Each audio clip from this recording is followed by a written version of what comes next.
본문으로 말씀 나누겠습니다. 네. 오늘 우리는 민수기 13장에서 14장까지 본문을 통해서 가데스 바네아의 반역 사건 혹은 가데스 바네아 정탐 사건이라고 불리는 사건에 대해서 함께 볼 예정입니다. 네. 여호와 하나님께서 크신 팔을 베푸셔서 크신 구원으로 12재앙을 일으키시기도 하시고 홍해물을 가르시기도 하시면서 이스라엘 백성들을 애굽에서 건져내셔서 약속의 땅으로 인도하셨죠. 그래서 약속의 땅으로 가는 여정 가운데서도 하나님께서는 밤에는 불기둥, 낮에는 구름 기둥으로 이렇게 이스라엘 백성들을 보호하시고 샘을 터뜨려서 물을 내시고 그렇게 그들 마시게 하시고 또 만나를 내리셔서 그들을 먹이시고 그리고 아말렉과 미디안과 같은 것들로부터 이스라엘 백성들을 보호하시고 지키셨습니다. 하지만 이스라엘 백성들은 여호와 하나님의 이 인도와 보호하심에도 불구하고 원망하고 반역하는 일을 일삼았다는 것을 우리가 지금 계속 묵상하면서 보아왔었죠. 하나님께서는 이스라엘의 이 어리고 연약한 태도에 대해서 용납하시고 인내하셨지만 그들의 원망과 반역은 때로는 너무 도를 넘어서 하나님의 분노를 자초하기도 했습니다. 출애굽 전체의 여정을 볼 때 이스라엘이 이 어리석은 행동으로 인해서 거의 멸망 직전까지 갔던 사건이 여러 가지가 있는데 그 중에서 가장 중요한 사건을 두 가지 꼽으라면은 첫 번째는 시내산에서 있었던 황금 송아지 사건이고 그리고 두 번째 사건이 바로 오늘 본문인 이 가데스 바네아의 정탐 사건입니다. 이때까지 이스라엘 백성들의 여정은 약속의 땅을 향해서 거쳐가는 지나가는 여정이었습니다. 그러나 오늘 본문에서 나오는 이 팔레스타인 남부 지역에 있는 가데스 바네아라는 곳에서부터 위로 올라가는 여정은 이전의 여정들과 달리 이제 이스라엘 백성들이 정복하면서 그냥 지나쳐 가는 것이 아니라 정복하고 차지하면서 나아갈 할 곳입니다. 그러므로 가데스 바네아에서부터는 이제 이스라엘 백성들에게는 가나안 사람들과의 전쟁이 기다리고 있는 것이지요. 민수기 본문에는 물론 이 사건이 나오긴 하지만 이 사건에 대해 모든 게 다 나오지 않습니다. 그래서 신명기에 나오는 모세의 회고를 함께 이렇게 종합해서 이 사건을 재구성해 볼 때 이렇게 가데스 바네아의 정복 전쟁을 앞둔 이스라엘 백성들은 걱정과 두려움에 휩싸였고 그래서 모세에게 우리가 먼저 그 땅을 정탐하자라고 요구합니다. 물론 우리가 어떤 전쟁 아니면 어떤 일을 앞서서 정탐하는 건 자연스러운 일이죠. 그래서 하나님께서는 그들의 요구를 받아들이시사 각 지파에서 한 사람씩을 뽑아서 12명의 정탐꾼을 모아서 가나안 땅으로 이렇게 정탐을 보냅니다. 정탐꾼들은 40일 동안 가나안 땅 이곳저곳을 둘러보면서 정탐을 마치고 돌아와서 백성에게 보고합니다. 정탐꾼들의 보고는 두 가지로 나누어집니다. 첫 번째 보고는 가나안 땅의 어떤 풍요에 대한 보고였습니다. 그들은 어깨에 과일을 주렁주렁 메고 와서 보고하기를 과연 그 땅은 여호와 하나님께서 말씀하신 대로 젖과 꿀이 흐르는 땅이었다라고 이렇게 말합니다. 그러나 이어지는 보고에서 그들은 그 땅들에 대한 자신의 그 부정적인 평가를 이야기합니다. 그 땅의 성읍은 견고하고 그 땅은 거주민을 삼키는 땅이고 그곳 사람들은 매우 강대하다. 아무래도 정복하기 쉽지 않을 것 같다. 아니 불가능할 것 같다. 그렇기 때문에 그들은 그들 스스로 보기에도 자신들은 가나안의 그 거대함, 웅장함에 비해서 메뚜기와 같다라고 말합니다. 하지만 사실 이것은 사실이 아니었습니다. 물론 가나안은 풍요로운 땅이었고 가나안 백성들은 크고 강대한 백성이 많지만 이스라엘이 어디서부터 출발한 나라였죠? 애굽에서부터 출애굽을 시작한 나라였죠. 네, 애굽은 당시에 지금 미국처럼 굉장히 거대한 나라였습니다. 애굽에 비하면 이 가나안 사람들은 작은 도시국가로 모여 사는 부족민들에 불과했습니다. 하나님께서 애굽을 쳐서 무너뜨려서 자신들을 건져내는데 가나안 같은 그 작은 소부족들, 소규모 소도시들을 무너뜨리지 못하시겠습니까? 정복하지 못하시겠습니까? 그들은 두려움이 과해서 자신들의 눈앞에 있는 사건을 지나치게 크게 과장해서 바라봤던 것입니다. 정탐꾼들의 말을 들은 백성들은 통곡하고 원망합니다. 그리고 하나님께서 그들을 애굽에서 건지셨고 인도에 내신 그 일들은 새카맣게 기억하지 못하고 도리어 뭐라고 하냐면 우리가 애굽으로 돌아가자라고 소리칩니다. 하나님의 구원과 인도하심, 그 과정 가운데서 드러난 하나님의 사랑을 송두리째 부정하는 그러한 무도한 발언인 것입니다. 그래서 이스라엘 백성들이 이렇게 이야기합니다. 어찌하여 여호와가 우리를 그 땅으로 인도하여 칼에 쓰러지게 하려는가? 우리 처자가 사로잡히리니 애굽으로 돌아가는 것이 낫지 아니하랴. 배은망덕도 유분수 이런 말을 합니다. 네, 그래서 이 12정탐꾼 중에서 두 정탐꾼, 그러니까 여호수아와 갈렙은 10명과 다른 의견을 제기합니다.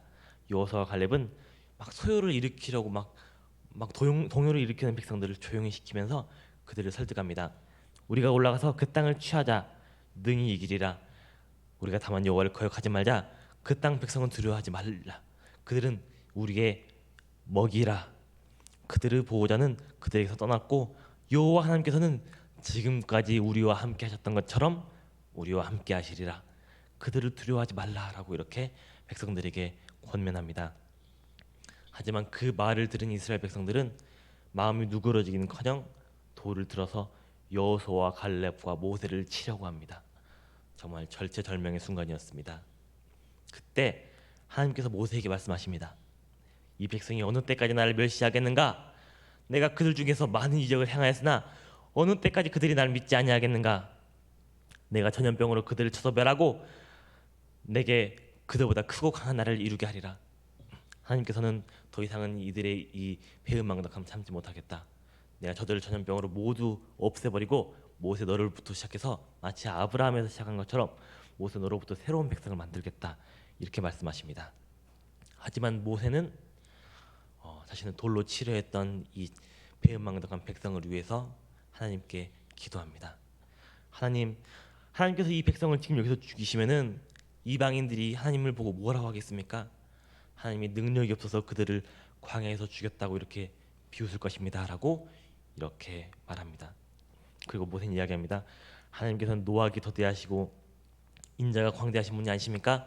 이 백성의 죄를 용서하여 주시옵소서. 이들의 연약함을 주님 헤아려 주시옵소서. 하나님께서는 이 모세의 기도를 들으시고 그들의 죄를 용서하시기로 하십니다.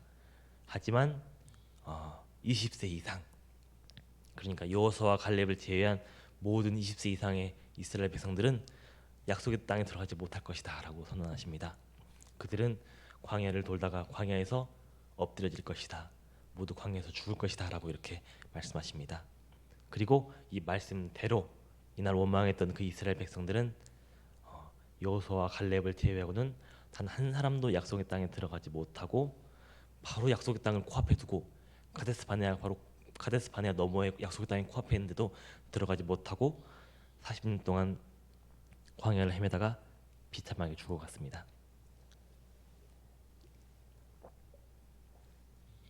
네, 이스라엘 백성들의 선택은 정말 어리석은 선택이었습니다. 하나님께서 그들을 구원하시고 인도하셨음에도 불구하고 그 현장 순간순간을 목격했음에도 불구하고 그들은 끝까지 하나님을 믿지 못했습니다. 하나님을 믿지 못하고 자신들의 눈앞에 있는 그 현실을 더 믿었고 자신들의 그 얄팍한 현실 감각을 더 믿었고 자신들의 마음속에 도사리고 있는 그 두려움에 충동되어서 앞뒤 보지 않고 마음대로 행동했습니다. 그 결과 그들은 가나안 사람들에 비해서 자신들을 메뚜기와 같다라고 이렇게 결론 내립니다. 여호수아와 갈렙은 가나안을 바라보면서 그들을 먹이라라고 이야기했는데 이스라엘 백성들은 우리들은 메뚜기입니다라고 이렇게 이야기합니다. 그래서 그들은 자신들의 눈으로 보고 자신들이 식견으로 판단하는 결과 그 모세와 갈렙과 여호수아에게 돌을 던지려는 그런 행동까지 했던 것입니다. 여러분, 세상 사람들은 자신들의 정체성에 대해서 판단할 때, 내가 어떤 사람인가에 대해서 판단할 때 외부 세계, 그러니까 다른 사람들과의 비교를 통해서 판단합니다. 내가 다른 사람에 비해서 좀만 잘생긴 것 같아. 그러면은 나는 잘생긴 사람이다라고 이야기하죠. 그리고 내가 다른 사람들에 비해서 좀 가진 것 같아. 그럼 나는 돈이 많은 사람이다. 그리고 내가 보니까 올려다보는 사람보다 내려다보는 사람이 많은 것 같아. 그럼 나는 키가 큰 사람이다라고 이렇게 스스로의 정체성을 판단합니다. 다른 사람의 비교를 통해서 내가 잘생겼다, 돈이 많다 없다, 키가 작다 크다라는 걸 판단하게 되는 것입니다. 하지만 이러한 정체성 인식과 판단은 우리의 연약함 때문에 마음의 균형을 잡기가 쉽지 않습니다. 내가 다른 사람에 비해서 나은 부분이 조금이라도 있다면은 그것이 지나쳐지면은 우쭐하게 되고 교만하게 되고 때로는 갑질까지 하게 되는 것입니다. 반대로 내가 다른 사람에 비해서 조금이라도 부족하다고 판단되게 되면 움츠러들고 절망하고 좌절에 빠지는 것입니다. 그래서 나는 돈이 없어, 나는 못생겼어, 나는 키가 작아, 나는 재능이 없어라고 이렇게 자신을 메뚜기처럼 평가절하하게 되고 좌절에 빠지는 것입니다. 그래서 때로 사람들은 이 정체성을 확실하기 위해서 다른 사람과 선을 긋습니다. 그래서 차별합니다. 어느 대학 나왔냐, 어느 아파트 살고 있냐라는 이런 차별이 갑질이 우리 사회의 문제 현상이 적나라하게 드러나고 있죠. 그렇기 때문에 이러한 행동들은 나 자신이 다른 사람에 비해서 조금이라도 나아 보이려고 발버둥치는 그러한 정체성의 혼란, 고민인 것입니다. 그래서 오늘 본문 이스라엘 백성들과 같이 자신들을 다른 사람들과 비교하면서 나는 메뚜기인가 아닌가를 자꾸 저울질하게 되는 것입니다. 그러나 여러분, 하나님의 사람은 자신의 정체성을 다른 사람과의 비교에서 찾지 않습니다. 다른 사람과 비교 속에서 내가 어떤 사람인지를 인식하지 않습니다. 우리 믿음의 사람은 마땅히 우리의 정체성을 하나님으로부터 찾아야 합니다. 왜냐하면 나를 만드시고 내게 모든 것을 공급해 주신 분은 하나님이시기 때문이고, 내가 살아갈 힘과 능력을 하나님께서 공급해 주시기 때문이고, 지금까지 살아온 과정 모두 하나님께서 인도해 주셨고, 앞으로 살아갈 방향도 하나님께서 인도해 주실 것이기 때문입니다. 우리의 정체성은 나는 하나님의 작품이다, 나는 하나님의 자녀이다, 나는 그리고 하나님의 백성이다라는 그러한 정체성을 가지고 살아가야 하는 것입니다. 우리가 그러한 정체성을 가졌을 때 내가 가지고 있는 이 물통에는 물이 1리터밖에 들어가지 않지만 하나님께서 뒤에서 커다란 소방차의 소방호스로 물을 채워주시려고 대기하고 계시기 때문에 내가 가진 물은 지금 당장 내가 가지고 있는 이 1리터 전부가 아닌 것입니다. 우리가 나의 정체성을 하나님으로 찾으면 우리는 결코 나의 부족함 때문에 나 스스로를 메뚜기에 비하지 않습니다. 같은 현실을 바라봤지만 그것을 믿음의 눈으로 바라보고 자신의 정체성을 하나님으로부터 찾은 그 여호수아와 칼렙은 가나안의 성읍이 크고 거대할지라도, 그들이 철병거와 대군을 가졌을지라도, 그들이 거인처럼 장대하고 키가 클지라도, 그에 비해서 자기들이 가진 게 아무것도 없지라도, 이스라엘 백성들이 키가 작을지라도, 이스라엘이 가진 무기는 변변치 않을지라도, 나는 물이 1리터밖에 없을지라도 하나님께서 우리와 함께 하신다는 것을 믿었기 때문에 지금까지 우리를 도우셨고 인도하셨던 그 하나님께서 그 신실함으로 또한 오늘 이 자리에서도 나를 도우신다는 것을 믿었기 때문에 하나님의 자녀라는, 작품이라는, 백성이라는 정체성을 가지고 담대하게 나아갔던 것입니다. 우리도 때때로 살아가다 보면 오늘 이스라엘 백성들처럼 두려움에 휩싸일 때가 있습니다. 도무지 극복하지 못할 현실 앞에서 아무것도 할 수 없는 나 자신을 바라보면서 낙담하고 작아지고 비참하고 좌절에 빠지고 두려움에 빠질 때가 있을 수 있습니다. 그러나 우리가 그 두려움과 좌절 속에서 그대로 머물러 있다면은, 그렇게 좌절해서 자격지심에서 벗어나지 못한다면은 우리는 세상 사람들과 다를 바 없고 오늘 가데스 바네아에서 이스라엘 백성들과 다를 바 없는 것입니다. 세상 사람들은 자신의 힘에 의지해서 살아가기 때문에 자기 힘이 다하면은, 자기 능력 밖의 일이 발생하면은 포기하고 좌절하고 절망하는 것이 당연합니다. 하지만 우리 하나님의 사람은 하나님께서 우리와 함께 계시고 우리를 도우시고 계시지 않습니까? 하나님께서 우리와 하나님께서는 우리가 여호수아와 칼렙처럼 담대하게 그 두려움에 맞서기를 기다리고 계십니다. 그리고 우리가 그 도우심을 믿고 의지하면서 기도하면서 나아갈 때 우리를 등이 이기게 하시는 것입니다. 다 함께 오늘 말씀을 붙잡고 나는 할 수 없지만 하나님께서 하실 수 있다는 것을 믿고 내 삶에 있는 모든 문제를 하나님께 맡기고 기도할 수 있는 우리가 될 수 있기를 간절히 기도합니다. 기도하도록 하겠습니다. 하나님 아버지 감사합니다. 오늘 가데스 바네아에서의 반역 사건에 대해서 우리가 보았습니다.